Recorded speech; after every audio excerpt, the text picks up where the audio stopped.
ടോക്സിലേക്ക് എല്ലാവർക്കും സ്വാഗതം. തുടർച്ചയായ 10 വർഷത്തെ ഭരണത്തിന് ശേഷം തുടർഭരണം പിടിക്കുവാനായി BJPയും ഭരണം തിരിച്ചുപിടിക്കാൻ കോൺഗ്രസ് അടക്കമുള്ള പ്രതിപക്ഷവും കച്ചകോർക്കുന്ന പാർലമെന്റ് തിരഞ്ഞെടുപ്പ് സമാഗമമാകുന്ന ഈ വേളയിൽ മോദി ഭരണത്തെക്കുറിച്ച് ഒരു വീഡിയോയുമായാണ് ടോക്സ് എത്തുന്നത്.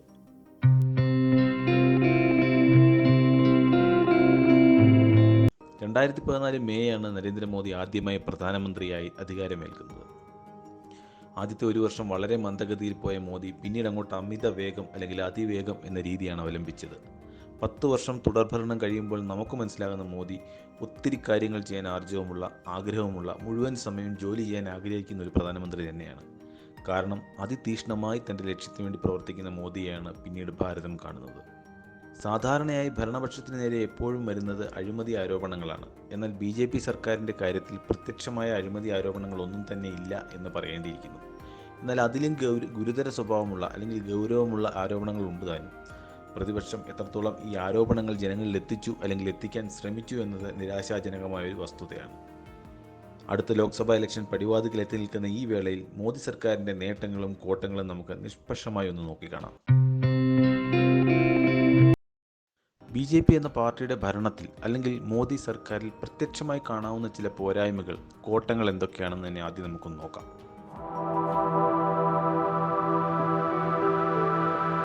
ദക്ഷിണേന്ത്യൻ ജനതയെ ഹിന്ദി അടിച്ചേൽപ്പിക്കാൻ ശ്രമിക്കുന്നു എന്നതാണ് ഏറ്റവും പ്രധാനപ്പെട്ട കാര്യം. ഉത്തരേന്ത്യ എന്നും ദക്ഷിണേന്ത്യ എന്നുമുള്ള വേർതിരിവ് വ്യക്തമായി എടുത്തു കാണിക്കാനുള്ള ശ്രമങ്ങൾ നടക്കുന്നു എന്ന് കരുതേണ്ടിയിരിക്കുന്നു.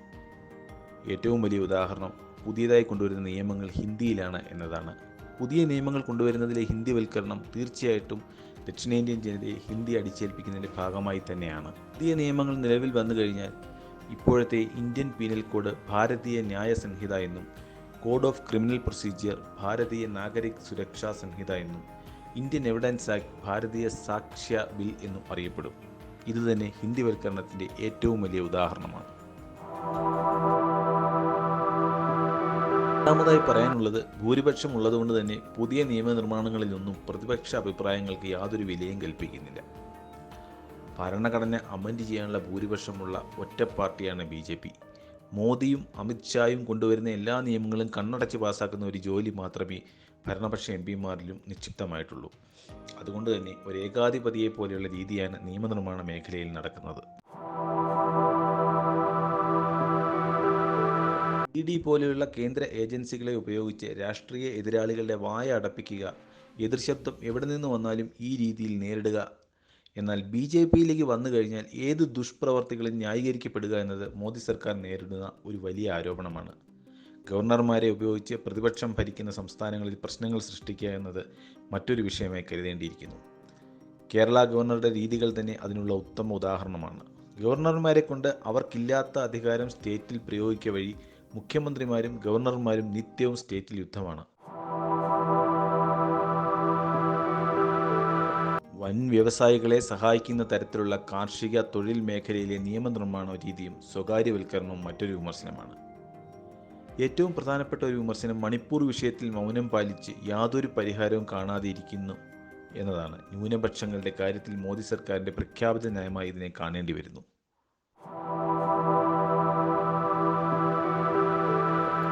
സാധാരണക്കാരൻ്റെ നടുവൊടിക്കുന്ന ഗ്യാസ്, പെട്രോൾ, ഡീസൽ എന്നിവയുടെ വില വർധനവ് പ്രത്യേകം പറയേണ്ട സാഹചര്യം ഇല്ലല്ലോ.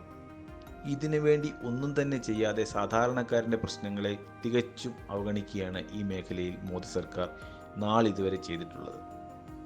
വർഷങ്ങൾക്ക് മുമ്പ് കോൺഗ്രസ് പാർട്ടിയാണ് ഈ വില വർധനവിന് കാരണമെന്ന ന്യായം നിലവിലുണ്ടെങ്കിൽ പോലും ഭരിക്കുന്ന പാർട്ടി എന്ന നിലയിൽ തങ്ങളുടെ ഉത്തരവാദിത്വം നിർവഹിക്കുന്നതിൽ മോദി സർക്കാർ പരാജയപ്പെട്ട ഒരു മേഖലയാണ് ഗ്യാസ്, പെട്രോൾ, ഡീസൽ വില വർധനവ്.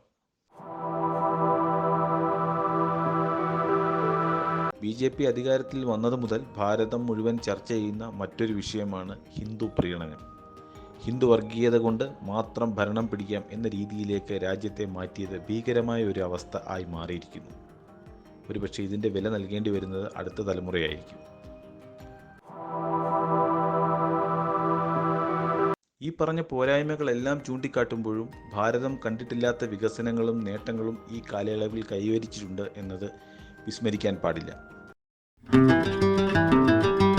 ഉദാഹരണമായി സാമ്പത്തിക മേഖല എടുക്കുകയാണെങ്കിൽ രാജ്യത്തിൻ്റെ മൊത്തം ആഭ്യന്തര ഉൽപ്പാദനം അഥവാ GDP കഴിഞ്ഞ സാമ്പത്തിക വർഷത്തിൻ്റെ അവസാന പാദമായ 2023 ജാനുവരി മാർച്ച് കാലയളവിൽ 6.1% വളർച്ച കൈവരിച്ചു. 5.1% മുതൽ 5.5% വരെ പ്രതീക്ഷിച്ച സ്ഥാനത്താണ് ഇത്. ഇതോടെ ഇന്ത്യൻ സമ്പദ്ഘടന 2022-23 സാമ്പത്തിക വർഷം 7.2% വളർച്ച നേടി. ഇന്ത്യയുടെ മൊത്തം ആഭ്യന്തര ഉൽപ്പാദനം 3.3 ലക്ഷം കോടി ഡോളറിൻ്റേതായി മാറി. അടുത്ത ഏതാനും വർഷങ്ങൾക്കുള്ളിൽ 5 ലക്ഷം കോടി ഡോളറാണ് കേന്ദ്ര സർക്കാരിൻ്റെ ലക്ഷ്യം. 2023 ജനുവരി മാർച്ച് കാലയളവിൽ വലിയ സമ്പദ്ഘടനകളിൽ ഏറ്റവും ഉയർന്ന വളർച്ചയുള്ള രാജ്യങ്ങളിലൊന്നാണ് ഇന്ത്യ. ഇന്ത്യ 6.1% മുന്നേറിയപ്പോൾ ചൈന ഈ കാലയളവിൽ 4.5% മാത്രമാണ് വളർന്നത്.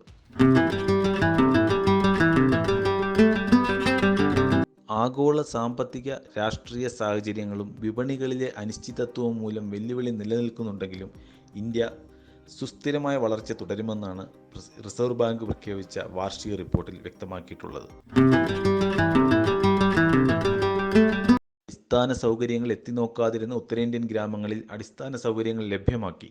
ശൗചാലയം എന്ന് പറഞ്ഞ് നമ്മൾ എല്ലാവരും കളിയാക്കിയെങ്കിലും ദേശീയ വാർത്താ ഏജൻസികളുടെ റിപ്പോർട്ടുകൾ പ്രകാരം ഗ്രാമങ്ങളിൽ ശൗചാലയം, ജലം, വൈദ്യുതി എന്നിവയുടെ ലഭ്യതയിൽ വിപ്ലവകരമായ മാറ്റങ്ങളാണ് മോദി സർക്കാരിൻ്റെ കാലത്ത് നടക്കുന്നത്. ഗതാഗത രംഗത്തെ കുതിപ്പാണ് ഏറ്റവും ശ്രദ്ധേയമായ കാര്യം. ഭാരതത്തിലെ പ്രധാന നഗരങ്ങളെ ബന്ധിപ്പിക്കുന്ന വിശാലമായ നാഷണൽ ഹൈവേകൾ, റെയിൽ, ജല ഗതാഗത രംഗത്തെ വളർച്ച എന്നിവ എടുത്തു പറയേണ്ടതാണ്. അടിസ്ഥാന ഗതാഗത സൗകര്യങ്ങളുടെ വർധന സ്വാഭാവികമായി കൃഷി, വ്യവസായം എന്നീ മേഖലകളെ സഹായിക്കും. BJPക്ക് മുൻപ് ഭാരതത്തിൽ റോഡുകളൊന്നും ഇല്ലായിരുന്നല്ലോ എന്ന് പറയുന്നുവെങ്കിലും ഇത്ര കണ്ട് അടിസ്ഥാന സൗകര്യങ്ങളുടെ വളർച്ച മുൻപെങ്ങും കണ്ടിട്ടില്ല എന്നതാണ് സത്യം. ശക്തവും വ്യക്തവുമായ വിദേശകാര്യ നയം മോദി സർക്കാരിൻ്റെ ഏറ്റവും വലിയ നേട്ടങ്ങളിൽ ഒന്നാണ്. ജയശങ്കറിനെ പോലുള്ള വിദേശകാര്യ മന്ത്രി കാര്യങ്ങൾക്ക് തിളക്കം കൂട്ടുന്നു. ഇസ്രയേൽ, റഷ്യ വിഷയങ്ങളിൽ ഇന്ത്യയുടെ നിലപാട് ലോക ശ്രദ്ധ ആകർഷിച്ചു എന്ന് പറയേണ്ടിയിരിക്കുന്നു. നേട്ടങ്ങളും കോട്ടങ്ങളും നമ്മൾ പറഞ്ഞെങ്കിലും ഒരു ശക്തമായ പ്രതിപക്ഷം കൂടി ഉണ്ടായിരുന്നെങ്കിൽ കാര്യങ്ങൾ കുറച്ചുകൂടി വെടുപ്പായനെ. കാശ്മീർ മുതൽ കന്യാകുമാരി വരെ നടന്ന് കൊളസ്ട്രോൾ കളയുന്ന നേതാക്കന്മാരും 80-90 വയസ്സുള്ള ജനങ്ങളെ സ്വാധീനിക്കാൻ കഴിയാത്ത നേതൃത്വം കൊണ്ട് പ്രതിപക്ഷ പാർട്ടികളും BJPക്ക് വളക്കൂറുള്ള മണ്ണൊരുക്കി കൊടുക്കുന്നു. കാശ്മീർ മുതൽ കന്യാകുമാരി വരെ ജനങ്ങളെ സ്വാധീനിക്കാൻ കഴിയുള്ള കോൺഗ്രസ് എന്ന പാർട്ടി ശക്തമാകാത്തിടത്തോളം കാലം BJP എന്ന പാർട്ടിയുടെ ഏറ്റവും വളക്കൂറുള്ള മണ്ണാണ് നമ്മുടെ ഭാരതം.